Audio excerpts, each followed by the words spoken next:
US central command இருக்குல்ல, இவங்க அமெரிக்க அரசுக்கிட்ட ஒரு விஷயத்தை ரெக்வஸ்ட்டாக கொண்டு போயிருக்காங்க. அதாவது, நாம் எதுக்காக இந்த டார்க் ஈகிளை ஈரான் மேலே பாவிக்கக்கூடாது, அந்த ஆயுதத்தை வெளியே எடுத்தால் ஈரான் கதையை முடிச்சு பயமுறுத்துறதுன்னு அதிகப்படுத்த முடியல, ப்ரெஷரை கிரியேட் பண்ண முடியல, நம்ம அந்த ஆயுதத்தை வெளியே எடுக்கக்கூடாது அப்படின்னு கேட்டிருக்காங்க. ஆக்சுவலாக இந்த விஷயத்தை அமெரிக்க தலைமையும் கன்சிடர் பண்ண ஆரம்பிச்சிருக்காங்க. சரி, எடுத்து இதை பயன்படுத்துகிறோன்னாக்கா ப்ரெஷர் அதிகமாக பில்ட் ஆகுமா, அப்படின்னா செலவு இன்னும் கொஞ்சம் தள்ள கட்டி விட்டுருமா, இது எடுக்கலாமா வேணாமான்னு அவங்க டேலமில் இருந்துட்டு இருக்காங்க. ஆனால் ஒரு விஷயங்க, ஒருவேளை இந்த கான்ஃப்ளிக்டில் மட்டும் இந்த டார்க் ஈகிளை அமெரிக்கா கையில் எடுத்துருச்சு, இது வரைக்கும் அமெரிக்கா சம்மந்தப்பட்ட எந்த ஒரு லைவ் கான்ஃப்ளிக்ட்லேயும் இது போல் ஒரு ஹைப்பர்சானிக் மிசைல் அவங்க கை வச்சதே கிடையாது, அதை லான்ச் பண்ணது கிடையாது. இது நடந்துச்சுனாக்கா ஃபர்ஸ்ட் டைமாக அமெரிக்கா ஹைப்பர்சானிக் மிசைலை எடுத்து ஒரு லைவ் கான்ஃப்ளிக்ட் அடிச்சிருக்கிறதா வரலாற்றில் பதிவாயிடும். அந்த விஷயத்தை பண்ண போகிறாங்களான்னு தெரியல, வெயிட் பண்ணி பார்ப்போம். இந்த டார்க் ஈகிளை பற்றி சொல்லணும்னா, இதோட ரேஞ்ச் 2700 கிலோமீட்டர்ஸ். அண்ட் இது டிசைன் பண்ணப்பட்டதே பார்த்தீங்கன்னா ப்ரிசைஸான ஸ்ட்ரைக்குக்காகவே உருவாக்கியிருக்காங்க.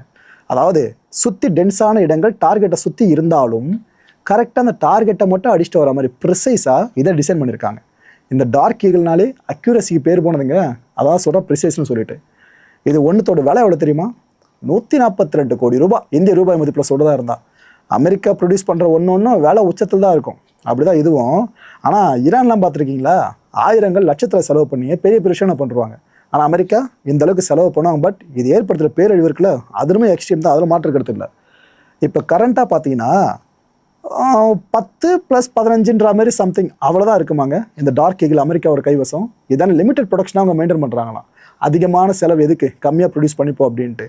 அதனால லிமிடெட் ஆக்சஸாக தான் இது பார்க்க முடிஞ்சிட்ருக்கு. இதுக்கு மத்தியில் தான் யூஎஸ் சென்ட்ரல் கமாண்ட் கேட்டிருக்காங்க, நம்ம அதை பயன்படுத்தினா என்ன அப்படின்ட்டு. இந்த டார்க் ஈகிள் பார்த்தீங்கன்னா ஃபுல்லி ஆப்ரேட்டட் கிடையாது ஸ்டில்.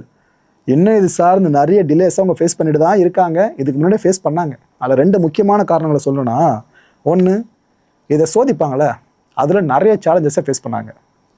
ஏன்னா அந்த டெஸ்டிங் அப்போ என்னென்ன எரர்ன்றதை அப்போ தான் கண்டுபிடிப்பாங்க. அதுக்கப்புறம் அதை ஃபுல்லாக சார்ட் அவுட் பண்ணி திரும்ப ஒரு டெஸ்ட்டை கண்டக்ட் பண்ணுவாங்க. இப்படி சைக்கிள் ஃபார்மெட்டில் போயிட்டே இருந்துச்சு அது.